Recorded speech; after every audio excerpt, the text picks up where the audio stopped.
নমস্কার বন্ধুরা, আজকের এই ভিডিওটাতে আমি আপনাদের জানাবো যদি আপনারা ফ্লিপকার্ট থেকে কোনো প্রোডাক্ট অর্ডার করে থাকেন তো কতদিন পর আপনি অর্ডারটা পাবেন বা অর্ডারটাকে ট্র্যাক কিভাবে করবেন যে কোনখানে আছে এখন আপনার অর্ডারটা। তো এর জন্য সবার প্রথমে আপনাদেরকে ফ্লিপকার্ট অ্যাপ্লিকেশনটা ওপেন করে নিতে হবে। ফ্লিপকার্ট অ্যাপ্লিকেশনটা ওপেন করে নেওয়ার পর আপনারা নিচে কতগুলো মেনু দেখতে পাবেন, home, play, categories, account, chart. আপনাদেরকে এই যে অ্যাকাউন্ট অপশানটাতে টিক করে দিতে হবে। অ্যাকাউন্ট অপশানটাতে টিক করার পর বন্ধুরা আপনারা এরকমই একটা ইন্টারফেস দেখতে পাবেন। উপরে আপনার মোবাইল নাম্বারটা শো করবে এবং দেখতে পাবেন আপনি অর্ডার, এই যে অর্ডার উইশ লিস্ট, আপনাকে ওই অর্ডারটাতে টিক করে দিতে হবে।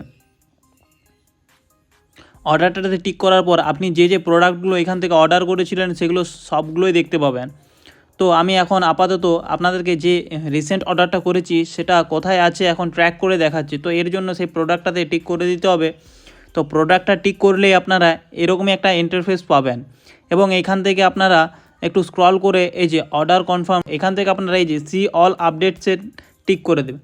টিক করে দিলেই বন্ধুরা আপনারা দেখতে পাচ্ছেন একটা পেজ ওপেন হবে আপনাদের সামনে এবং সেখান থেকে আপনারা আপনার অর্ডারের ডিটেলসগুলো চেক করতে পারবেন যে আপনার অর্ডারটা এখন কত দূর পর্যন্ত এগিয়েছে বা কত দিনের মধ্যে আপনি আপনার অর্ডারটা পেতে চলেছেন। তো এভাবেই আপনারা খুব সহজে আপনার অর্ডারটাকে ট্র্যাক করে নিতে পারবেন বন্ধুরা। ভিডিওটা ভালো লাগলে ভিডিওটা একটা লাইক অবশ্যই করে যাবেন বন্ধুরা।